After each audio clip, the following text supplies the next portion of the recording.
할렐루야. 아멘. 할렐루야. 아멘. 오늘도 이 한 시간의 예배가 이 우리 가운데 또 함께 나누는 이 말씀의 시간이 여러분들의 인생을 슬픔에서 기쁨으로, 또 근심에서 평안으로, 어두움에서 광명으로 이끌어주는 귀한 이 반전과 역전의 시간이 되기를 주님의 이름으로 축원드립니다. 아멘. 우리 옆에 있는 분들과 함께 한번 인사하고 말씀의 은혜를 나눴으면 좋겠습니다. 우리 옆에 있는 분을 보시면서 한번 이렇게 한번 했으면 좋겠어요. 열심히 믿음 생활한 당신 이제 풍성히 누립시다. 시작. 열심히 믿음 생활한 당신 이제 풍성히 누립시다. 마이크 드세요, 우리. 광고 카피를 따라한 건데 열심히 믿음 생활한 당신 거긴 떠나라 그랬는데 이제 풍성히 누립시다. 저는 담임 목사로서 우리 하안장로교회 성도들이 정말로 행복한 신앙생활을 했으면 좋겠습니다. 아멘. 네. 저는 담임 목사로서 저와 함께 교회를 섬기는 우리 전도사님이 제 아랫사람이나 부교육자로서가 아니라 함께 일하는 동역자로서 행복한 목회를 이끌어 갔으면 좋겠습니다. 아멘. 그러니까 여러분 전도사님 칭찬할 때 제 눈치 보지 말고 마음껏 칭찬. 그 덜 떨어진 목사님들이 부교육자들 칭찬할 때 막 질투하고 흘기고 막 이러거든요. 근데 덜 떨어진 목사님들이 저는 그렇게 덜 떨어지진 않아요. 제 수준을 믿고 마음껏 칭찬. 마음껏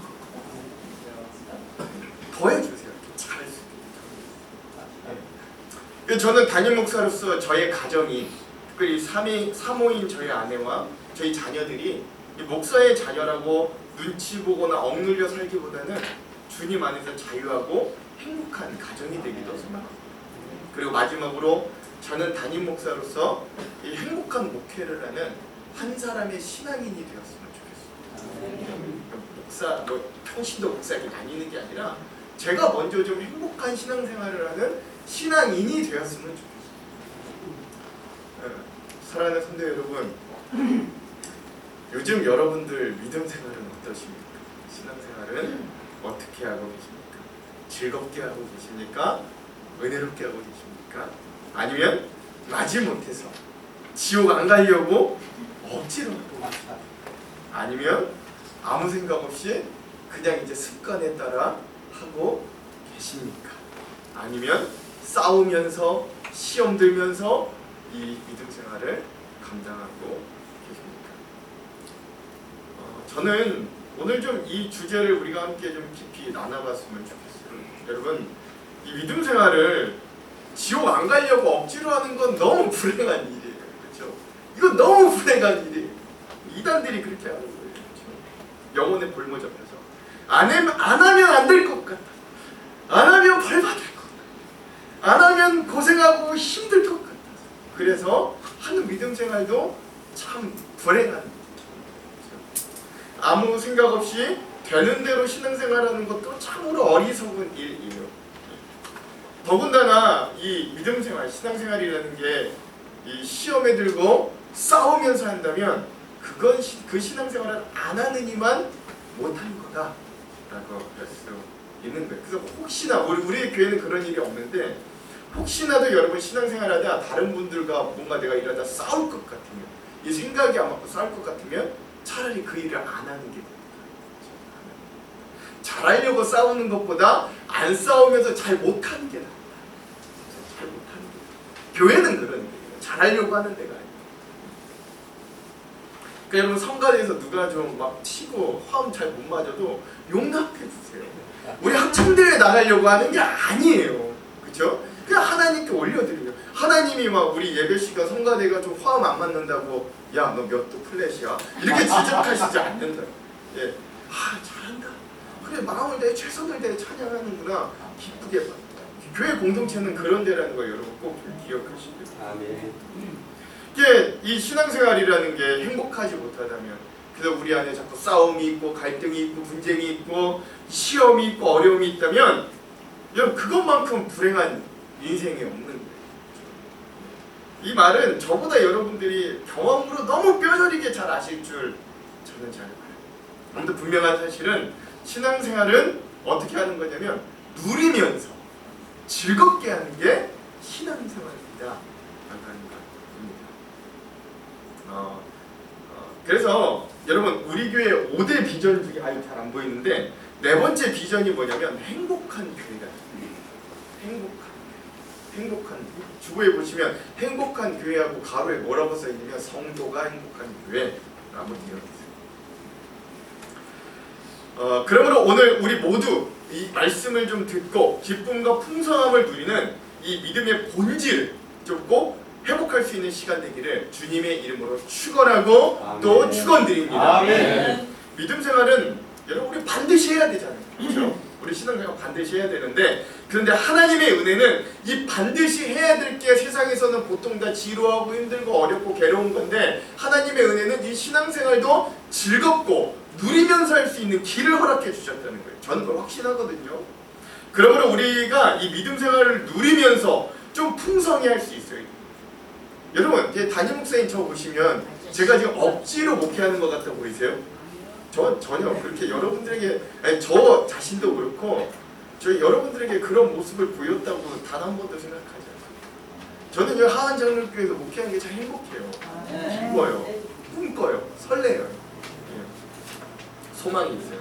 그게 뭐 여러분들도 그럴 거라 믿는데 그래서 우리가 좀 믿음 생활을 할 때 좀 즐겁고 기쁘게 누리면서 할 수 있어요. 그러므로 여러분 우리가 좀 그것들을 그런 믿음 생활을 좀 꿈꾸고 내가 지금 또 내가 나도 모르게 이게 의무가 됐네. 나도 모르게 이게 숙제가 됐네. 나도 모르게 이게 짐이 됐네. 라고 하시는 분들은 오늘 이 말씀의 시간에 그 마음을 다시 한번 좀 변화시킬 수 있는 귀한 시간이 되기를 또 다시 한번 도전도 드립니다. 우리 옆에 있는 분들과 함께 이렇게 한번 도전해 볼게요. 믿음 생활을 누립시다. 시작. 믿음 생활을 누립시다. 이제 곰곰이 생각해 보니까 여러분 이 세상에서 최고로 축복받은 사람이 있는 것 같아요. 그게 누구냐? 돈이 가장 많은 재벌? 아닌 것 같아요. 매스컴에 나와 있는 재벌들 모습 보면 특히 뭐 드라마나 영화에 비유된 이 재벌들의 모습 보면 치욕이 따로 금방 사회적으로 존경받는 사람들 그들이 가장 행복한가? 그것도 아닌 것 같아요. 저는 무엇보다 제가 개인적으로 가장 부러운 인생 중에 하나가 누구냐면 믿음 생활을 항상 즐겁고 기쁘게 하는 분들 보면 그게 그렇게 부러워요. 우리가 그리스도인이라면 이 믿음 생활을 반드시 해야 되는데 그 믿음 생활이 가장 즐겁다면 그것만큼 축복받은 인생이 없겠다 싶은 거예요. 아마 이 세상에는 존재하지 않을 것 같은데 만약에 우리 자녀들이 학생들 중에 공부가 이 세상에서 가장 행복하고 즐거운 학생들이 있다면 그야말로 그 학생은 축복받은 학생 아닌가. 그렇죠? 그 학생은 즐기면서 공부하니까 또 공부는 얼마나 잘 되겠어요. 그러므로 이 시간 우리가 예배를 누릴 수 있기를 간절히 소망합니다.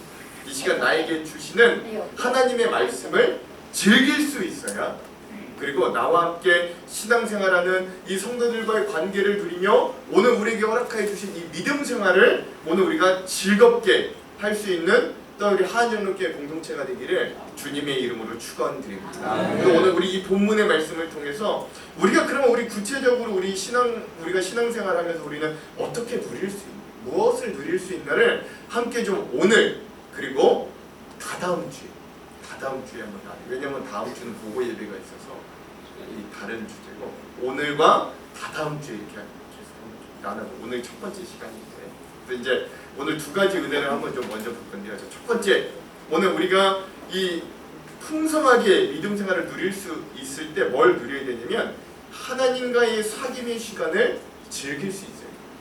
뭘 즐겨야 된다고요? 하나님과의 사귐의 시간. 하나님과의 사귐의 시간을 즐길 수 있어요. 이 예수를 믿지 않는 사람들은 도대체 이해가 되지 않지만 우리 신자들은 하나님과의 교제를 나눕니다. 이게 우리 성도들의 최고의 특권. 아멘. 우리 영적인 존재들입니다. 그리고 하나님의 존귀한 자녀들이에요. 아멘. 그렇기 때문에 하나님과 우리는 교제를 나눌 수 있는 특권이 있습니다. 하나님과 교제하는 데는 시간과 공간의 제약을 받지 않아요. 어느 때 어느 곳에서나 하나님과 우리는 영적인 교제를 나눌 수 있습니다. 교제의 내용도 제한이 없어요. 저는 심지어 담임 목사지만 누군가 믿고 싫을 때는 하나님 앞에 가서 뒷담화도 하고 욕도 해요. 사람한테 하지 마. 하나님 앞에 가서. 즉 하나님과의 교제 내용에 제한도 없는 거예요. 무엇이든지 하나님과 더불어 영적으로 얼마든지 대화 나눌 수 있어요. 그래서 온 세상의 주인 되시는 하나님으로부터 능력을 얻고 지혜를 얻고 인생의 온갖 축복을 누리게 되는 거예요. 이게 얼마나 좋은 건지 말로 어떻게 할 수가 정말 좋은 게 이게 굉장한 우리 신앙인들의 즐거움인데 이걸 좀 우리 한번 꼭 맛봐야 돼요. 우리 무엇보다 주일에는 예배로 하나님과 교제를 나누고 또 평일에는 말씀 여행으로 혹은 기도로 봉사로 교제로 하나님과 교제를 나누는 것. 중요한 건 우리가 이것을 의무가 아닌 하나님과의 관계로 생각할 때 결코 억지로 나누지 않게 되더라 라고 하는 거죠. 오늘 본문에 보면 이 시편 기자가 얼마나 하나님을 사모하고 좋아하는지 이 절절한 표현들이 생생히 등장하거든요. 이 사람은 마치 하나님께 나아가지 못해 안달나 있는 듯이 보이기까지 하는 거예요. 오늘 이 시편 84편에 보면 온통 하나님을 즐겁게 하는 예배 자리를 이가 얼마나 그리워하고 사모하는지가 잘 나타납니다. 그래서 이 시편 84편의 말씀을 읽으면 예배당으로 가는 발걸음에 힘이 저절로 나는 거예요. 우리 말씀, 본문의 말씀 1절에서 4절의 말씀을 다시 한번 읽어볼게요. 1절에서 4절 함께 읽겠습니다. 시작. 만군의 여호와여 주의 장막이 어찌 그리 사랑스러운지요. 궁전을 사모하며 쇠약하며 내 마음과 육체가 살아계시는 하나님께 부르짖나이다. 나의 왕 나의 하나님 만군의 여호와여 주의 제단에서 참새도 제집을 얻고 제비도 새끼들 보금자리를 얻었나이다. 주의 집에 사는 자들은 복이 있나니 그들이 항상 주를 찬송하리이다. 아멘. 여러분 이렇게 믿음 생활은 하나님께 나아감을 즐겁게 여기는 것에서부터 시작됩니다. 우리 성도의 가장 큰 즐거움은 그가 하나님을 만나러 가는 이 예배의 즐거움의 회목에서부터 시작이 됩니다. 여러분 예배의 즐거움을 누리고 계십니까? 저는 우리 모든 성도들이 진실로 예배를 통해서 큰 즐거움과 기쁨을 누릴 수 있는 시간들이 좀 되었으면 좋겠어요. 찬양할 때 막 소망과 힘이 넘쳐나고요. 말씀을 들으면 놀라운 깨달음과 은혜에 대한 기대가 있고요. 또 함께 나와 만나는 성도들만 봐도 반갑고 즐거워. 그래서 뭐 어떤 분이 그랬던 것처럼 우리 교회는 주차장에만 가도 은혜가 돼.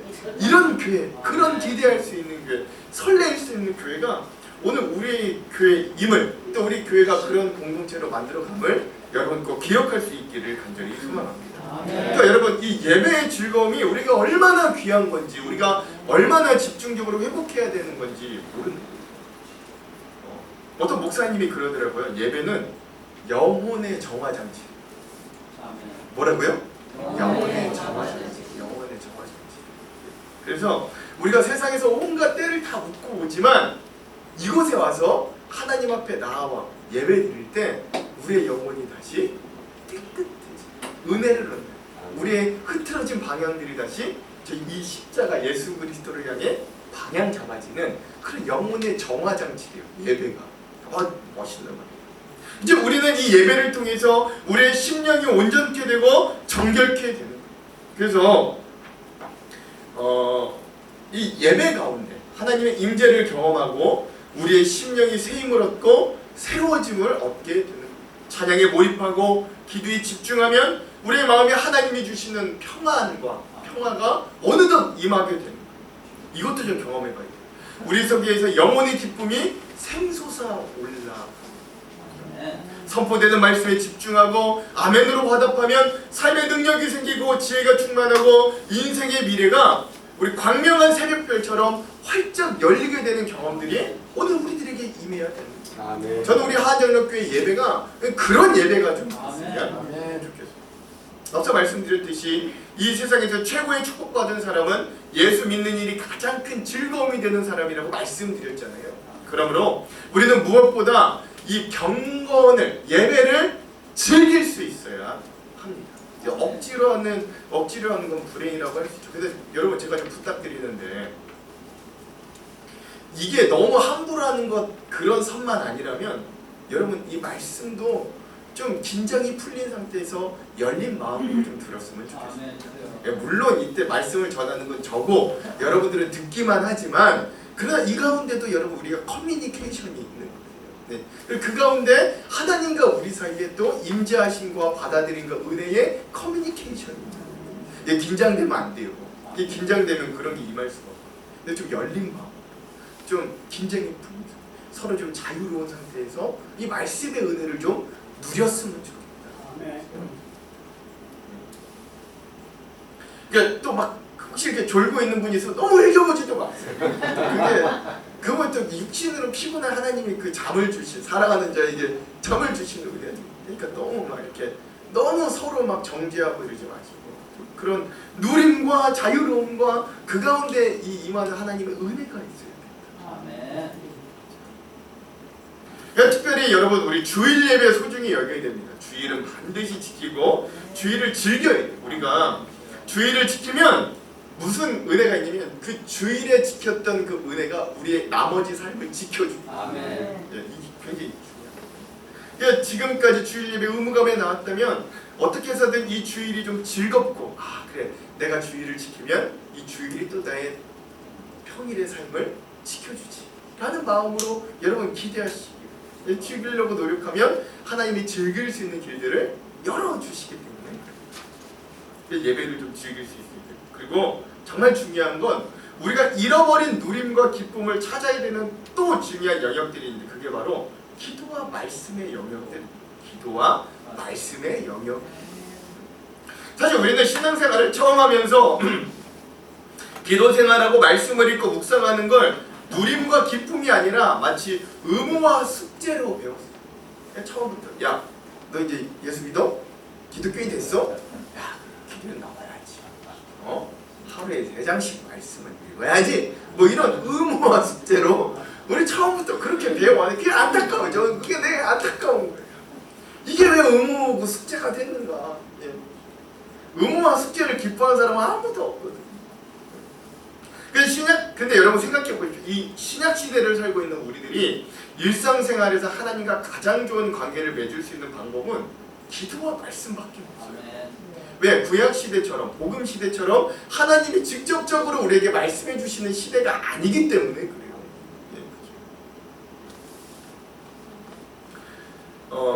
그래서 여러분 혹시나 우리 중에 이 기도하는 것, 또 말씀을 읽는 게 기쁨과 누름이 아니라 의무와 숙제가 되었다면 이제 조금씩 기도의 즐거움과 말씀의 즐거움을 맛볼 수 있는 저와 여러분들이 되기를 간절히 소망합니다. 아멘. 사랑하는 한장로교회 성도 여러분, 원래 말씀은요, 말씀에는 어떤 보물들이 숨겨 있냐면 이 맛을 봐야 되는데 이 말씀을 읽거나 들을 때 갑자기 하나님이 어느 날 나에게 은혜를 주셔서 이 말씀이 깨닫게 되는 은혜들이 있어요. 아멘. 이거 경험해 보시면 아는데 그게요, 그 맛이요 너무 기가. 야, 이거 꼭 이 말씀이 꼭 나한테 하나님 나한테 들으라고 하시는 거예요. 야, 이 기가 막히게 내 상황이 어떻게 딱 맞네. 야, 이 말씀이 어떻게 나한테 이런 깨달음을 줄까? 야, 내가 그동안은 몰랐는데 이 말씀을 읽고만 보니까 야, 내가 이렇게 살아야 되는데 이랬었는데 내가 이걸 왜 전에는 몰랐지? 이런 은혜가 있다고요. 아멘. 말씀 가운데 이런 보물이 있다고요. 전 다 이거 경험해 보셨을 줄로 아는데 여러분 이런 말씀의 은혜, 이 말씀의 보물을 우리가 평소에도 좀 누릴 수 있는 시간들이 됐으면 좋겠습니다. 아멘. 읽어야 되니까 그냥 하루에 3장 막 글씨만 꾸역꾸역 읽어가지고 내용 뭔지 하나도 모르고 뭐 이런 거보다는 한 절을 읽어도, 한 장을 읽어도 여러분 그런 이 가운데 정말 하나님이 나에게 주시는 메시지와 은혜를 발견하고 찾는 아멘. 놀라운 보물찾기를 할 수 있는 은혜와 즐김이 우리 말씀 가운데 있었으면 좋겠어요. 아멘. 이것에 대해서 이 다른 우리 신앙의 선배는 뭐라고 이야기했는가? 이 표현이 실감나는데 시편 19편 10절의 말씀 한번 읽어볼까요? 이분은 이 즐거움을 찾은 거예요. 읽겠습니다. 시작. 금 곧 많은 순금보다 더 사모할 것이며 꿀과 송이꿀보다 더 달다. 아멘. 뭐가 그러느냐? 하나님의 말씀. 하나님의 말씀. 순금보다 사모하고 꿀과 송이꿀보다도 더 달다. 더 달다. 그러니까 여러분 우리도 이 하나님의 말씀이 내 꿀처럼 달게 느껴지는 은혜를 입어서 우리가 이 말씀을 억지로 읽고 듣는 게 아니라 이 말씀을 누리고 이 말씀의 은혜를 경험하는 조명의 은혜, 즐거움의 은혜가 저와 여러분 가운데 함께 있기를 주님의 이름으로 축원합니다. 또 하나 회복해야 되는 건 우리는 기도도 즐길 수 있습니다. 다 같이 오늘 본문의 5절에서 8절의 말씀을 한번 읽어볼게요. 오늘 본문의 5절에서 8절 함께 읽겠습니다. 시작. 주께 힘을 얻고 그 마음에 실온의 대로가 있는 자는 복이 있나이다. 그들이 눈물 골짜기로 지나갈 때 그곳에 많은 샘이 있을 것이며 이른 비가 복을 채워주나이다. 그들은 힘을 얻고 더 얻어 나아가 시온에서 하나님 앞에 각기 나타나리이다. 만군의 하나님 여호와여 내 기도를 들으소서. 야곱의 하나님이여 귀를 기울이소서. 아멘. 그렇죠? 여러분 우리가 기도하는 건 뭘 하는 건 이 말씀에 빗대어 보면 우리 마음에 우리의 삶 가운데 시온의 대로를 뚫는 시온의 대로를 뚫는 여러분 저 솔직히 고백하면 목사인 저도 새벽에 기도할 때가 참 힘들어요. 근데 그래도 힘들어도 기도해야 됩니다. 여러분 그거 아셔야 돼요. 이제 즐긴다는 게 처음부터 끝까지 모두가 다 즐겁다는 건 아니에요. 근데 여러분 그런 말이 있더라고요. 이 세상에 있는 모든 것들이 처음 할 때가 좋은 게 있고 끝날 때 좋은 게 있대. 이렇게 나눠져 있대. 근데 이제 많은 사람들이 보통 뭘 선호하냐면 처음 맛이 좋은 것들을 주로 선택합니다. 처음 맛이 좋은 것들. 예를 들면 이런 거예요. 고칼로리 가공식품들, 치킨, 라면, 피자, 당도 높은 간식들, 아이스크림, 술, 성적인 쾌락, 담배, 마약 이런 것들이 대표적으로 처음이 매력적이고 좋은 것들이라고 합니다. 그러니까 이런 것들 처음 할 때 어떻게 돼요? 막 기대돼요. 야, 맛있는 거 먹는 거. 야, 드디어 또 술 먹는구나. 뭐 이렇게 막 처음이 기대가 되는 것들인 거예요. 근데 중요한 것들 뭐냐면 처음에 좋은 것들은 끝에 가면 후회로 끝나기 마련. 후회로 끝나기 마련. 그런데 여러분 반대로 끝이 좋은 것들은 반대로 시작하기가 참 힘이 시작하기 운동이 대표적이에요. 운동. 그래서 우리가 하루 30분만이라도 걷기, 뭐 운동해야 되는 거 너무 잘 아는데 그 30분 운동을 시작하기가 너무나도 힘든 거예요. 그렇죠? 너무나도 힘든 거예요. 근데 그 힘든 처음을 잘 이기고 운동을 하고 나면 그래서 오늘도 운동 완료. 요새 뭐 오운환이라고 해가지고 그러시는데 뭐 그렇게 셀카까지 땀 흘리면서 셀카까지 찍고 나면 또 그렇게 뿌듯하고 그렇죠? 삶의 활력이 돋는 일이 없잖아요. 꼭 새벽이 아니더라도 하나님을 만나기 위해 기도의 시간을 맞추고 그 시간에 기도하기란 생각보다 쉽지 않아요. 우리 쉽지 않습니다. 예. 그러나 기도하고 나오는 여러분 그 새벽의 공기 맛을 아십니까? 예. 그 새벽에 나와 하나님께 기도하고 나서 집에 돌아갈 때 그 잠깐 누리는 그 새벽 공기 맛을 아세요? 하루를 시작하면서 기도하고 난 이후에 그 묘한 든든함을 여러분 아십니까? 야, 나라도 기도해야지.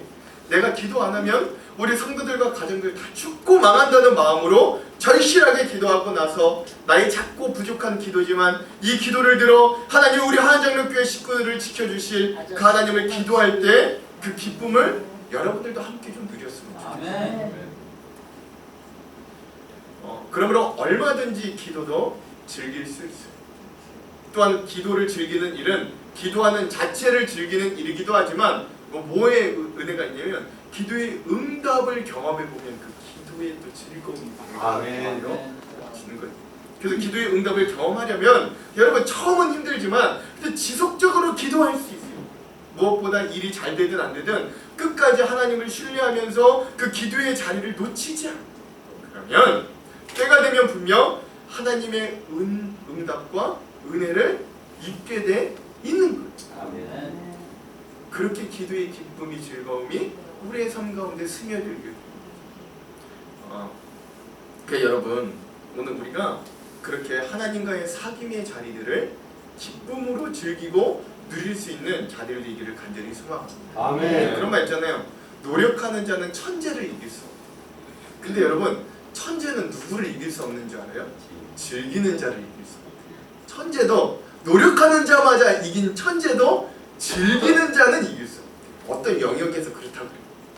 그러니까 그러므로 오늘 우리의 마음이 기도와 말씀을 하나님을 만나는 이 예배의 자리를 즐기고 누리는 삶으로 변화되기를 간절히 소망합니다. 아멘. 이렇게 경건을 즐길 수 있는 축복받은 성도들이 우리 하안장로교회 성도들이 다 되시기를 주님의 이름으로 먼저 축원드립니다. 아멘. 우리 옆에 있는 분들과 함께 이렇게 한번 도전해 볼게요. 예배와 기도와 말씀은 의무가 아니라 누리는 겁니다. 시작. 예배와 기도와 말씀은 의무가 아니라 누리는 겁니다. 잘 들리기 바랍니다. 자, 두 번째, 우리 뭘 누려야 되냐? 마지막으로 순종과 헌신을 즐길 수 있어요. 순종과 헌신을. 우리 다 같이 오늘 본문의 10절에서 12절의 말씀을 한번 읽어볼게요.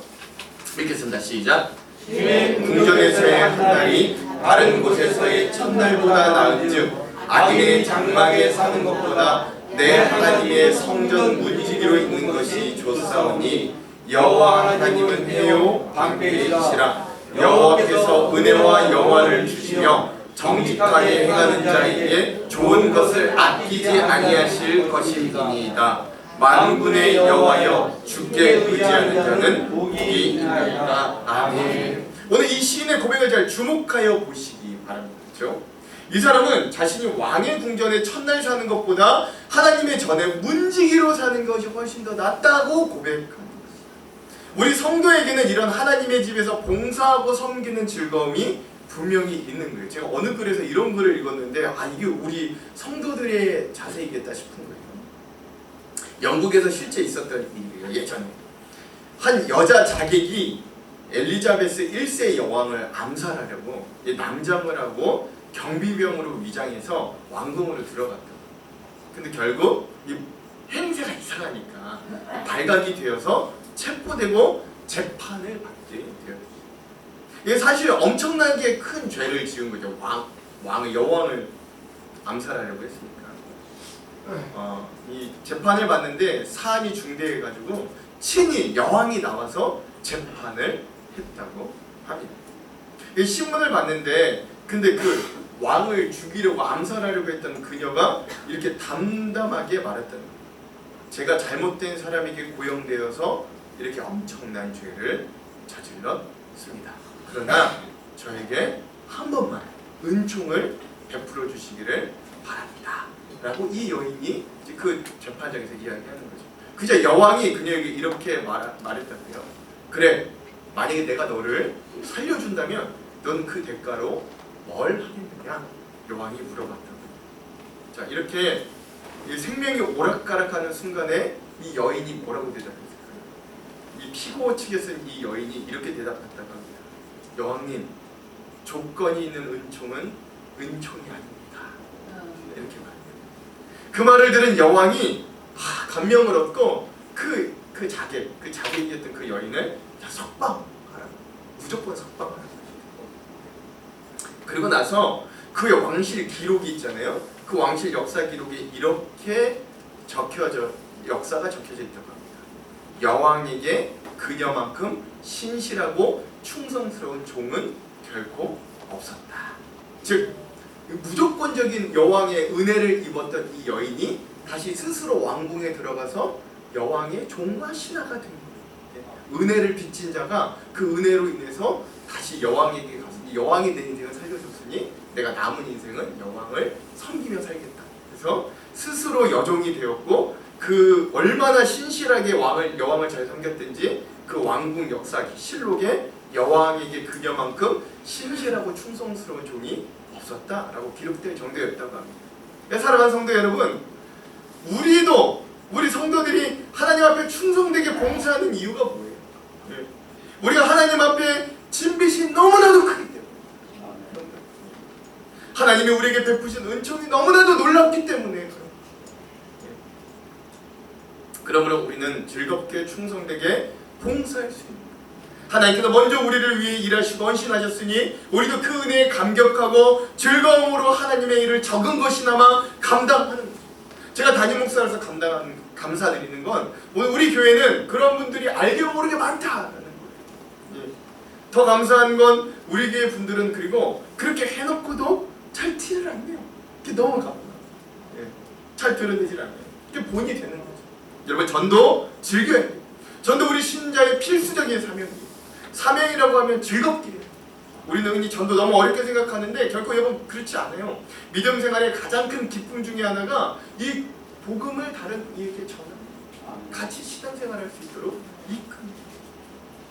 그러니까 여러분들도 이 전도의 기쁨을 알아서 많은 분들에게 이 하나님을 알리기를 소원합니다. 교회 봉사 즐길 수 있어요. 봉사는 우리가 하나님으로부터 받은 엄청난 은혜에 대해 그 은혜를 갚는 일이, 그걸 받은 은혜가 크다고 고백이 되어진다면 여러분 기쁨으로 그게 어떤 일이든 봉사할 수 있기를 소망합니다.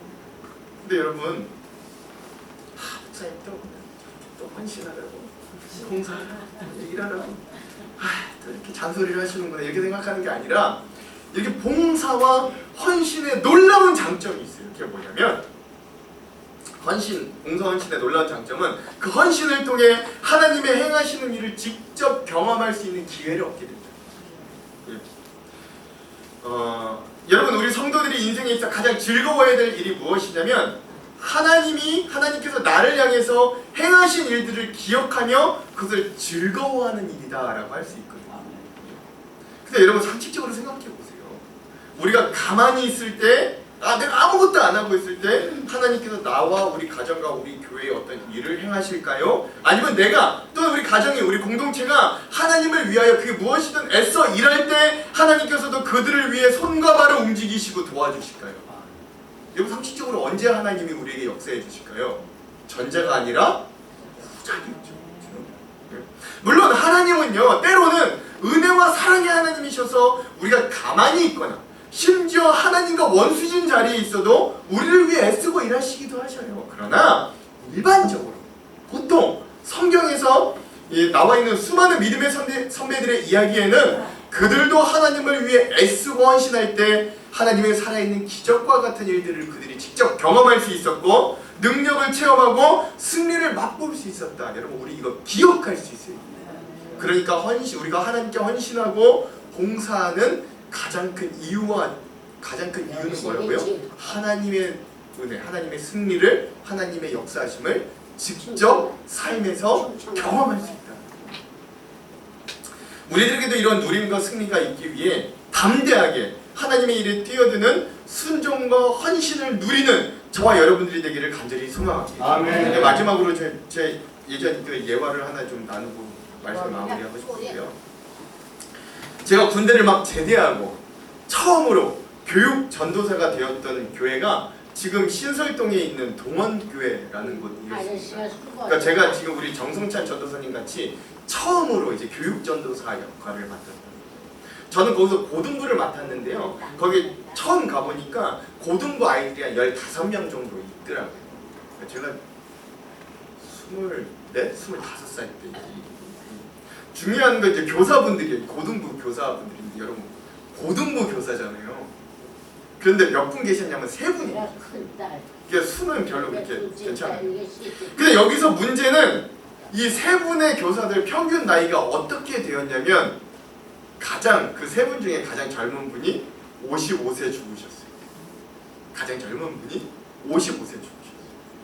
또 한 분은 60세, 딱 60세 노처녀 어린이집 원장님이셨고 그 3분 중에 한 분 부장님은 62세 개인 사업을 하는 남자 집사님이셨어요. 평균 연령이 60세 어른. 제가 이제 처음으로 교육전도사를 하는데 제가 기쁘고 설레이게 사역을 할게요? 아니면 걱정과 근심이 한가득이에요. 네, 제가 선물이라 너무 걱정이 되는 거예요.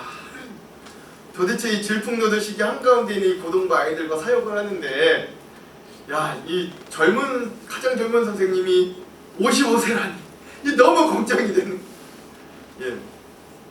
그냥 제 생각이 그런 거예요. 이분들 트렌드도 잘 못 따라갈 것 같고 뭐 아이들 이렇게 마음도 잘 못 알아주실 것 같고 막 그러면 어떡하지?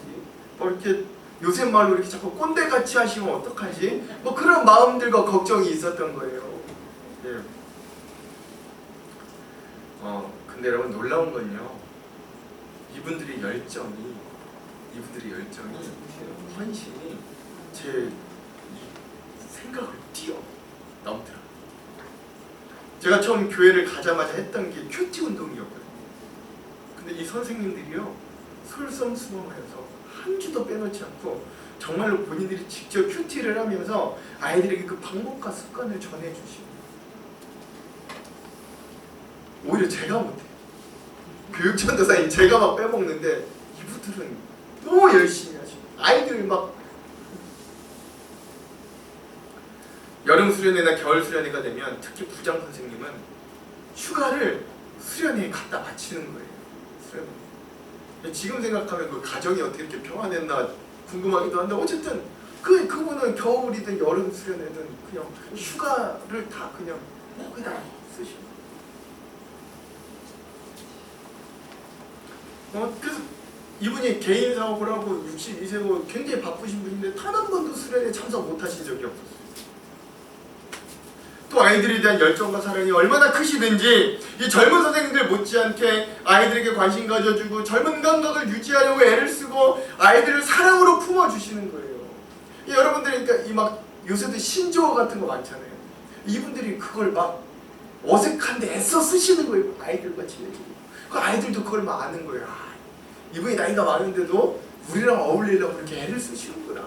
막 그러면 놀리죠. 막. 에이 그거 그렇게 쓰는 거 아니에요. 막 이렇게 놀리면서도 마음이 열려지는 거야, 아이들이.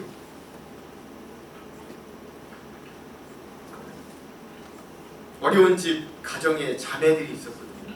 이 여자아이들 둘이 굉장히 어려워. 엄마가 정신질환이 있고 막 이래서 굉장히 어려운 집이었어요. 그 반의 담임 선생님이었던 선생님은 거의 자기가 엄마같이 그 아이들을, 그 자매들을 돌보기도 해주셨어요. 그렇게 제가 이제 사역을 한 지 2년 차가 됐을 때 여름 수련회에 많은 아이들이 성령의 은혜를 받고 자기의 죄를 고백하고 은혜를 받는 모습을 경험하고 왔거든요. 그래서 선생님들과 이제 뒤풀이 이제 시간이 되어서 이제 수련회에 대해서 이야기도 나누고 뭐 평가도 하고 그랬는데, 그 중에 한 분 가장 젊은 55세 주부 선생님이요, 이런 말씀을 하는 거예요. 야, 아이들이 은혜 받고 변화되는 모습을 보니까 내가 하나님께 이 중고등부 교사를 하는 월급을 다 받은 거랑 마찬가지야. 이미 내가 선물을 다 받았어. 내가 이미 이 중고등부 이 교사를 하는 사역의 모든 은혜와 복을 이미 다 땡겨받았대. 그렇게 고백을 하시죠. 야, 어떻게 그런 고백을 하세요? 너무 기쁘대. 그러면서 뭐라고 하냐? 이 맛의 청소년부 교사라.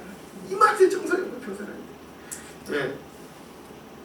그리고 한 해가 지나고 그 고등부가 15명에서 45명으로 부흥을 하게 됐던 거예요. 그럼 이 교사 선생님들의 현실의 삶은 어떻게 되느냐? 가장 젊었다고 하는 이 55세 여자 집사님의 남편이 인터넷 강사셨는데, 이 생물을 가르치셨는데 유명 강사로 뜨셔서 엄청나게 큰 복을 누리십니다. 이분의 말로는 내가 우리 교회 헌금 1등이라고 이야기하죠. 어린이집 원장하시는 집사님도 그 어린이집이 참 부흥하며 또 잘 생활하게 되셨어요. 우리 그 남자 집사님, 부장님은 심지어 한 번 부도를 맞으셨는데 하나님께 충성하고 신실한 부장님에게 하나님이 다시 한번 사업을 일으켜 주셔서 안정을 주시는 복도 주셨어요. 제가 말씀드리고 싶은 건, 헌신하면 이런 세상적인 복 받는다, 헌신할 때 수적인 부흥을 맞이한다, 이런 걸 말하는 게 아니라 이렇게 하나님께 반응하는 헌신과 수고의 현장에 하나님께서 그들에게 특별히 주시는 은혜가 있고 그것에서만 경험할 수 있는 놀라운 맛이 있음을 여러분 말씀드립니다. 저는 이 맛을 우리 하안장로교회 성도들도 진하게 맛봤으면 좋겠습니다. 아멘. 그게 우선이 되면 하나님 그 외의 현실의 것들도 채워주시더라니까요.